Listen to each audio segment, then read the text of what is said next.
மனதி நாளைக்கான ப்ரிடிக்ஷன் பார்த்தலாம். விஜய் காவிரியோட இந்த ஹாப்பியான மூமெண்ட்ஸை பார்க்குறக்கே ரொம்ப சந்தோஷமாக இருக்குதுன்னு நினைக்கிற வீக்கா ஃபேன்ஸ் கண்டிப்பாக நம்ம வீடியோக்கு லைக் பண்ணிக்கோங்க.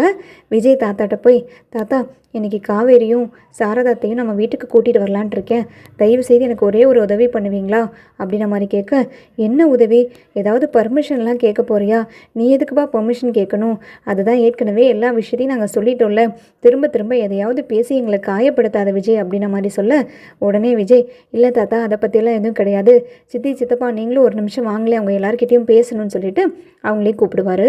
கூப்பிட்ட உடனே, இங்கே பாருங்கள், காவேரி இன்னைக்கு நம்ம வீட்டுக்கு வரப்போகிறா, ஆனால் காவேரிக்கு நம்மளை யாரையுமே தெரியாது, அவளுக்கு இன்னும் எந்த ஞாபகமே வரல, நம்மளெல்லாம் யாருன்னு கூட அவளுக்கு தெரியாத மாதிரி தான் அவள் பேசுவாள், தயவு செய்து எங்களோட பழைய கதையோ இல்லை நானும் அவளும் ஹஸ்பண்ட் அண்ட் ஒய்ஃப்ன்ற எந்த விஷயத்தையும் அவகிட்ட சொல்லிடாதீங்க, சொன்னீங்கன்னா திரும்பி அவளுக்கு தான் பிரச்சனையாகும், இன்னும் பழைய ஞாபகங்கள்லாம் அவளுக்கு வராமல் இருக்கிறதுனால மேற்கொண்டு நீங்கள் எதையாவது முயற்சி பண்ணி ஞாபகப்படுத்த ஆசைப்பட்டீங்கன்னா அதனால் பின்விளைவு காவேரிக்கு தான் அதிகமாக இருக்கும், தயவு செய்து எனக்காக இந்த உதவியை பண்ணுங்கள், எப்போவுமே எனக்காகன்னு சொல்லி யோசித்து ஏதாவது ஒன்று சொதப்பல் பண்ணுவீங்களே, எதையுமே எனக்கு எதிராக பண்ணுவீங்களே, அந்த மாதிரி இந்த வாட்டியும் பண்ணிடாதீங்க, தயவு செய்து நான் சொல்கிறது இது புரியுதா இல்லையா அப்படின்ன மாதிரி அதட்டின மாதிரி விஜய் தாத்தாட்ட கேட்பார். உடனே, சரிப்பா நீ சொல்கிறது நல்லாவே புரிஞ்சிருச்சு விஜய், நாங்கள் காவேரி வந்தானா யாருமே எதுவுமே கேட்டுக்க மாட்டோம், அதே மாதிரி நம்மளோட பழைய கதையெல்லாம் எதுவுமே பேச மாட்டோம், அவள் அம்மாவோட மிஸ்ஸாக வீட்டுக்கு வருவா, அதே மாதிரி போயிடுவா, போதுமா அப்படின்ன மாதிரி சொல்ல, சரி தாத்தா நான் போய் காவேரியை கூட்டிகிட்டு வந்துடுறேன்னு சொல்லிட்டு அம்முவை கூட்டிகிட்டு விஜய் ரொம்ப ஹாப்பியாக கிளம்புவார். போகிற வழியிலேயே சொல்லிட்டு போவார், ஏன் அம்மு உனக்கு நம்ம வீட்டில் இருக்கிறது பிடிச்சிருக்கா இல்லை மிஸ்ஸோடு இருக்கிறது பிடிச்சிருக்கா அப்படின்ன மாதிரி விஜய் பாப்பாட்ட கேட்க, உடனே பாப்பா சொல்லுவாங்க, இல்லைப்பா மிஸ்ஸோட நம்ம 2 பேரும் சேர்ந்துருக்கிறத எனக்கு பிடிச்சிருக்கு, ஐ மீன் நீங்கள் மிஸ்ஸு நான் 3 பேரும் சேர்ந்துருக்கிறது எனக்கு ரொம்ப பிடிச்சிருக்குப்பா அப்படின்ன மாதிரி சொல்ல, உடனே விஜய்க்கு சிரிப்பு வந்துடும். இவளுக்கு கூட தெரியுது பாரு, அப்பா அம்மா 2 பேரும் சேர்ந்துருக்கணும், அப்பா அம்மா 2 பேரும் சேர்ந்துருந்தா தான் அம்மாவும் சந்தோஷமாக இருக்குன்னு அவளும் ஃபீல் பண்ணுறான்னு சொல்லிட்டு விஜய் சரி இன்றைக்கும் போயிட்டு எதையாவது கேட்டு தொந்தரவு பண்ணிகிட்ருக்காத, பாட்டியாக ஏதாவது சமைச்சு கொடுத்தாங்கன்னா ஓகே, ஆனால் அது வேணும் இது வேணும்னு சொல்லிட்டு நீ கேட்கக்கூடாது ஓகேவா அப்படின்ன மாதிரி சொல்ல, உடனே அப்பாப்பா நான் சிக்கன் மட்டும் கேட்டுக்கிறேன்ப்பா, நேற்று அந்த பாட்டி கொடுத்த சிக்கன் ஃப்ரை ரொம்ப சூப்பராக இருந்துச்சு, எனக்கு இன்றைக்கும் அது சாப்பிடணும் போல் இருக்குப்பா அப்படின்ன மாதிரி சொல்ல, அம்மு அப்படிலாம் தொந்தரவு பண்ணக்கூடாதுமா, அவங்களா சமைச்சு கொடுத்தாங்கன்னா ஓகே, அவங்க வயசானவங்க இல்லையா, அப்படிலாம் அது வேணும் இது வேணும்னு கேட்காதம்மா அப்படின்ன மாதிரி சொல்ல, ஓகேப்பா எப்படியும் எனக்கு பாட்டியே சமைச்சு கொடுப்பாங்க பாருங்களேன் அப்படின்ன மாதிரி சொல்லிட்டு 2 பேருமே சந்தோஷமாக போவாங்க.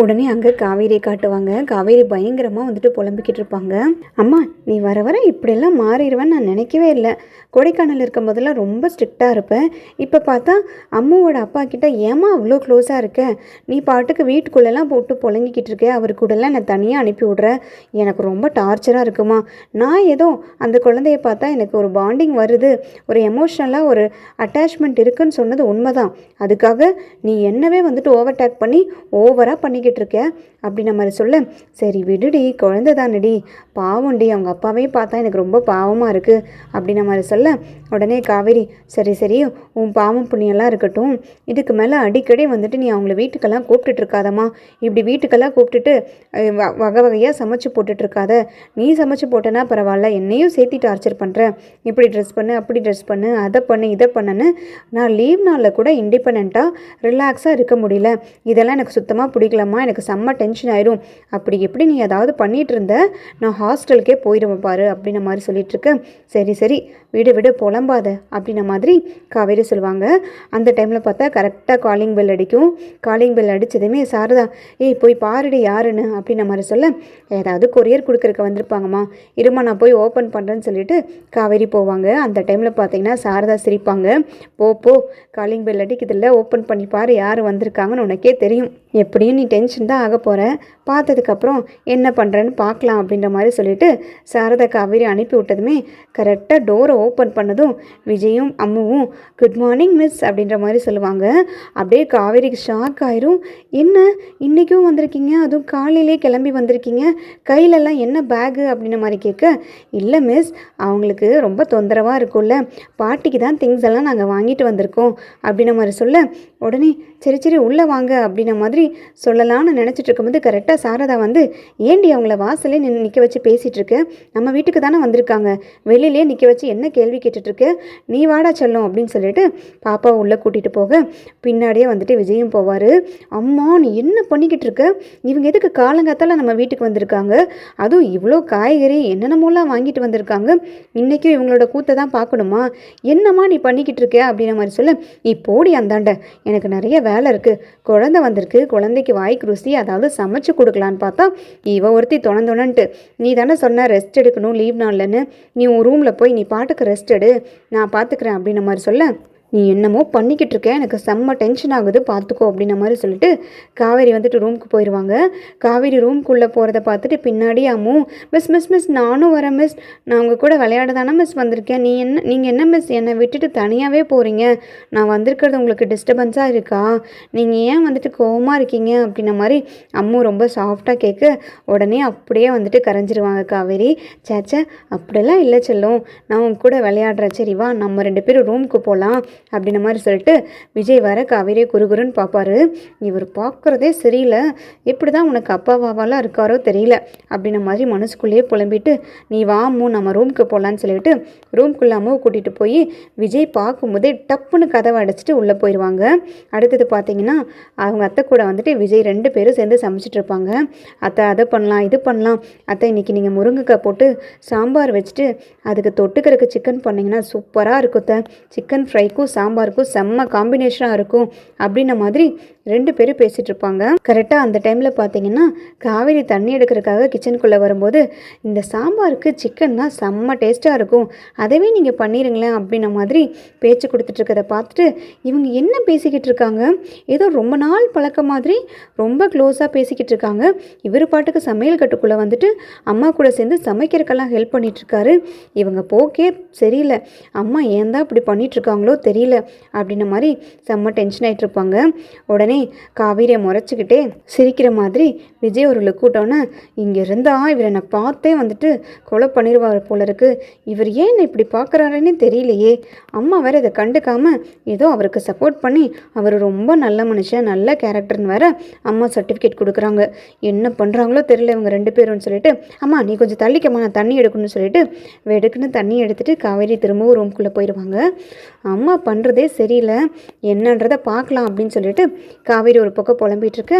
கரெக்டாக வந்துட்டு சமையலெல்லாம் ரெடி ஆயிடும். கதவை தட்டி, ஏய் காவேரி வாடி, சமைச்சாச்சு சாப்பிட்றதுக்கு வா, எல்லாம் எடுத்து வை அப்படின்ற மாதிரி சொல்ல, எதுக்கு நான் மட்டும் எடுத்து வைக்கணும், நீயே எடுத்து வைப்போமா, எனக்கு என்ன டெய்லி இதே வேலையா அப்படின்ற மாதிரி சொல்ல, சரி சரி வா நீயும் வந்து உட்காரு, பாப்பாவை கூட்டிகிட்டு வந்து உட்காரு, நான் 3 பேத்துக்கும் பரிமாறுறேன், 3 பேர் சாப்பிடுவீங்களாமான்னு சொல்லி கூப்பிட உடனே வந்துட்டு காவேரி முறைச்சிக்கிட்டே வந்து இலையில உட்காருவாங்க. அன்னைக்கும் பார்த்தீங்கன்னா சாரதா சூப்பராக சமைச்சிருப்பாங்க, சிக்கனு நான்வெஜ்ஜில் எல்லா ஐட்டம்ஸும் இருக்கும், வெஜ்லேயும் வந்துட்டு சாம்பார்லாம் வச்சு செம்மையாக கலக்கியிருப்பாங்க. காவேரி பாப்பாவும் பயங்கரமாக உட்காந்து ரசித்து சாப்பிட்டுட்டு இருப்பாங்க. உடனே சாரதா காவேரி கிட்டே கேட்பாங்க, காவேரி பாப்பா கிட்ட, எப்படி பாப்பா இருக்குது, இன்றைக்கும் இந்த பாட்டி சமையல் பிடிச்சிருக்கா அப்படின்ற மாதிரி சொல்ல, ரொம்ப பிடிச்சிருக்கு பாட்டி, நீங்கள் சூப்பராக சமைக்கிறீங்க, எனக்கு ரொம்ப பிடிச்சிருக்கு அப்படின்ற மாதிரி பாப்பா சொல்ல, உடனே விஜய் உங்களோட கைப்பக்குவம் இன்னும் மாறவே இல்லை, அதே மாதிரி தான் இருக்குது, செம்ம டேஸ்ட்டாக இருக்குது, சா என்ன டேஸ்ட்டாக சமைக்கிறீங்க, அப்போ இருந்து இப்போ வரைக்கும் நீங்கள் இப்படி தான் இருக்கீங்க அப்படின்ற மாதிரி சொல்லிட்டு இருக்க மைல்டாக வந்துட்டு காவேரிக்கு டவுட் ஆயிரும்.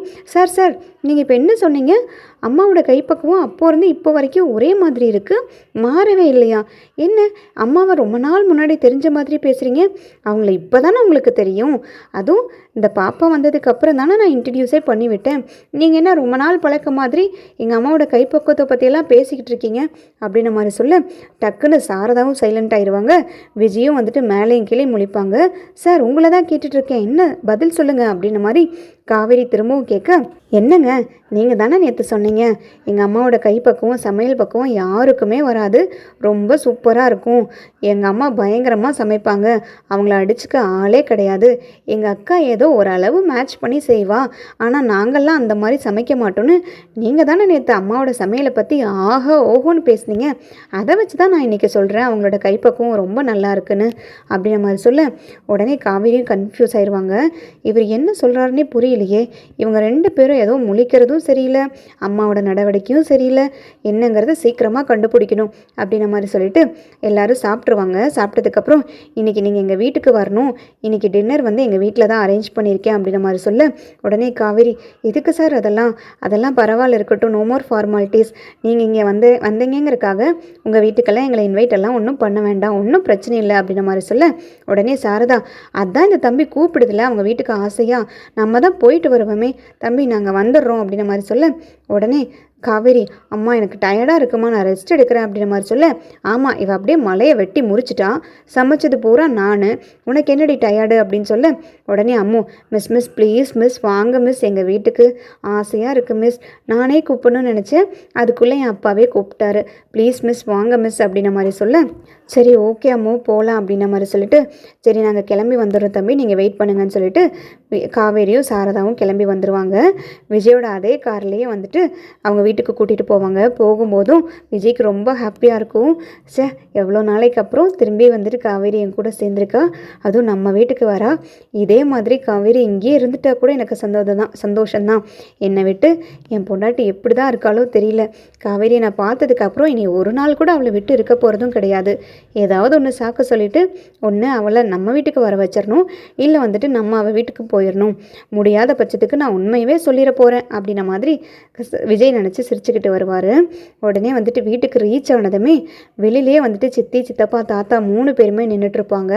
உடனே வேலைக்கார அம்மா கிட்ட, இன்றைக்கி ஒரு ஸ்பெஷல் கெஸ்ட்டு நம்ம வீட்டுக்கு வர போகிறாங்க, நல்லபடியாக எந்த குறையும் இல்லாமல் கவனிக்கணும்னு ஏற்கனவே தாத்தா சொல்லிடுவார். இவங்க காரை விட்டு இறங்குனதுமே காவேரியை பார்த்ததுமே தாத்தாக்கு அப்படியே பயங்கரமாக கண் கலங்கிரும். வாமா உள்ள வாமா அப்படின்ன மாதிரி காவேரி கையை பிடிச்சி வந்துட்டு தாத்தா கூட்டிகிட்டு போவார். உடனே தாத்தா இவ்வளோ எமோஷ்னல் ஆகிறத பார்த்ததுமே, ஏன் என்ன எதுக்கு இவரும் இவ்வளோ எமோஷ்னல் ஆகிறாரு என்னை பார்த்து, என்னன்னே புரியலையே அப்படின்ன மாதிரி காவேரிக்கு ஒரே வந்துட்டு பயங்கர பழைய மெமரிஸ் எல்லாம் ரீகால் ஆகிட்டுருக்கும். அதே சமயத்தில் சித்தி சித்தப்பா தாத்தா 3 பேருமே சாரதாவையும் கையெடுத்து கும்பிட்டு உள்ளே வாங்க அப்படின்ன மாதிரி சொல்லி கூட்டிகிட்டு போவாங்க. அந்த டைமில் சாரதாவுக்கும் முகமே இருக்காது தாத்தாவையும் சித்தி சித்தப்பாவெல்லாம் பார்க்குறக்கு. பட் இருந்தாலும் பழைய கோவங்களெல்லாம் வெளியில் காமிச்சிக்காமல் சகஜமாக வந்துட்டு சாரதாவும் உள்ளே போவாங்க. உடனே ராதா, எப்படிமா இருக்கீங்க அப்படின்ன மாதிரி கேட்க சாரதா எதுவுமே பதில் சொல்ல மாட்டாங்க, தலையை மட்டும் ஆட்டுவாங்க. உடனே தாத்தாவும் எப்படிமா இருக்கு அப்படின்ன மாதிரி கேட்க நல்லா இருக்கையா அப்படின்ற மாதிரி சாரதா பதில் சொன்னதும் எல்லாருமே உள்ளே போவாங்க. கொஞ்ச நேரத்துக்கு வந்துட்டு திரும்பி வந்து புதுசாக வந்து இன்ட்ரடியூஸ் பண்ணி வைப்பாங்க தாத்தா எல்லாருக்கிட்டேயுமே. விஜய், இவங்க தான் காவேரி அம்மாவோட மிஸ், இவங்க வந்து காவேரியோட அம்மா அப்படின்ற மாதிரி சொல்லிட்டு, இவங்க என்னோட தாத்தா, இவங்க என்னோட சித்தி சித்தப்பா, இவங்க வேலைக்கார அம்மான்னு சொல்லிட்டு ரொம்ப ஃபார்மலாக இன்ட்ரடியூஸ் பண்ணி வச்சதும் எல்லாருக்கும் வந்துட்டு ரொம்ப வந்து ஒரு மாதிரி ஹாப்பியாக இருக்கும். ரொம்ப வருஷத்துக்கு அப்புறம் காவேரியை பார்த்ததை நினச்சி தாத்தாவுக்கு ரொம்ப வந்துட்டு சந்தோஷமாக இருக்கும். அதுக்கப்புறம் வேலைக்கார அம்மா வந்துட்டு, ஐயா சாப்பாடெல்லாம் எடுத்து வச்சுட்டேன், எல்லாரையும் கூப்பிட்டு வாங்க ஐயா அப்படின்னு சொல்லிட்டு எல்லோரும் போய் சாப்பிட உட்காந்துருவாங்க. சாப்பிட உட்காரும் போதே வந்து காவேரி நினைப்பாங்க, இவங்களெல்லாம் எங்கேயோ பார்த்த மாதிரி இருக்குது, எனக்கு ஏதோ வந்துட்டு தோணிக்கிட்டே இருக்குது, இவங்க ரொம்ப பரிச்சயமான முகம் மாதிரி இருக்குது, அதுவும் இந்த தாத்தாவெல்லாம் பார்த்தா ஏதோ எனக்கு வேறு மாதிரி ஃபீல் ஆகுது, என்னன்றதே புரியலையே அப்படின்ன மாதிரி யோசிச்சுக்கிட்டே மெதுவாக வந்துட்டு காவேரி சாரதா கிட்டே கேட்பாங்க, ஏம்மா இவங்கெல்லாம் நம்மளுக்கும் சொந்தக்காரா அப்படின்ன மாதிரி கேட்க, ஏண்டி அப்படி கேட்குற அப்படின்ன மாதிரி சொல்லிட்டு இருக்கும்போது, இல்லைம்மா இவங்களெல்லாம் ஏற்கனவே எங்கேயோ பார்த்த மாதிரி இருக்குது அப்படின்ன மாதிரி சொல்ல, சரி சாப்பிடு காவேரி வா, அதெல்லாம் அப்புறம் பேசிக்கலான்னு சொல்லிட்டு அப்படியே டாப்பிக்கை வந்துட்டு சாரதா மாற்றிடுவாங்க. அந்த டைமில் எல்லாரும் சாப்பிட ஆரம்பிச்சிருவாங்க. வேலைக்காரம்மா வந்துட்டு ஒவ்வொரு ஐட்டமாக எடுத்து பரிமாறினதும் பயங்கரமாக காவேரி சாப்பிடுவாங்க. எல்லா ஐட்டம்ஸையும் ருசித்து சாப்பிட்றத பார்த்துட்டு வேலைக்காரம்மா எடுத்து காவேரிக்கு தனியாக ஸ்பெஷலாக வந்துட்டு கவனிச்சிட்டு இருப்பாங்க.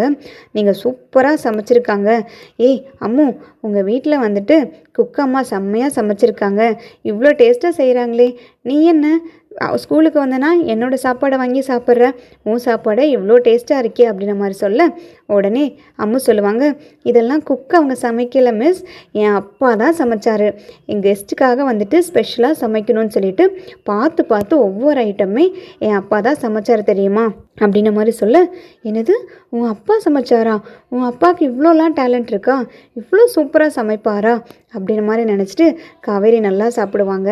உடனே விஜய் நினைப்பார், இது எல்லாமே உனக்காக தாண்டி, என் கையில் சமைச்சு கொடுத்து உன்னை சாப்பிட வச்சு பார்த்து எவ்வளோ நாளாச்சு. உனக்கு இப்போ எனக்கு ஊட்டி விடணும் போல் ஆசையாக இருக்குது காவேரி. ஆனால் வந்துட்டு அது முடியாதுல்ல. நல்லா நீ சாப்பிட்றதையாவது பார்த்து ரசிச்சுக்கிறேன்னு சொல்லிட்டு காவேரியை வந்துட்டு பார்த்து அவங்க அப்பா ரசிச்சிட்ருப்பாரு. அந்த டைமில் பார்த்தீங்கன்னா காவேரி வந்து எல்லாருக்கிட்டையும் சொல்லுவாங்க, உங்கள் எல்லாரையும் எனக்கு எங்கேயோ பார்த்த மாதிரி இருக்குது. தாத்தா, நீங்கள் எந்த ஊரில் இருந்தீங்க? முன்னாடி எங்கே இருந்தீங்க? நீங்களும் எல்லாத்தையுமே எனக்கு பார்த்த மாதிரி இருக்குது. உங்களெல்லாம் பார்த்தா எனக்கு புதுசாகவே தெரியல. ஏதோ எங்கள் ரிலேஷன் மாதிரி இருக்குது. இப்போ தான் அம்மாக்கிட்டேயும் கேட்டேன், இவங்கெல்லாம் நம்மளுக்கும் சொந்தக்காரங்களான்னு. அம்மா தான் சொன்னாங்க, இல்லை இவங்களெல்லாம் இப்போ தான் புதுசாக பார்க்குறோன்னு. ஆனால் எனக்கு தோணிக்கிட்டே இருக்குது அப்படின்ன மாதிரி சொல்ல எல்லாருமே ஒரு மாதிரி ஸ்டன் ஆயிடுவாங்க. ஸ்டன்னாகி ஷாக்காகி முழிப்பாங்க. உடனே விஜய், இல்லைங்க, இவங்களெல்லாம் பார்க்குறக்கு வாய்ப்பே கிடையாது. நீங்கள் ஃபஸ்ட் டைம் தான் பார்க்குறீங்க. ஒரு சிலரை பார்த்தா இந்த மாதிரி தான் தோணும் அப்படின்ன மாதிரி விஜய் டைவர்ட் பண்ணிவிட்டு உடனே விஜய் யோசிப்பார், காவேரிக்கு வந்துட்டு எந்த ஞாபகமும் அழியவும் கிடையாது, மறக்கவும் கிடையாது. அவளுக்கு ஜஸ்ட்டு வந்துட்டு ஒரு சின்ன இன்ஸ்டண்ட்டில் இது எல்லாமே கொலாப்ஸ் ஆகிருக்கு. இவங்களெல்லாம் பார்க்கும்போதே வந்துட்டு இவளுக்கு ரொம்ப பரிச்சயமான முகமாக இருக்குன்னா கண்டிப்பாக சாதாரண ட்ரீட்மெண்ட்லேயே இவளுக்கு எல்லாமே ஞாபகம் வந்துடும்ன்ற நம்பிக்கை எனக்கு வந்துருச்சுன்னு சொல்லிட்டு சிரிப்பார்.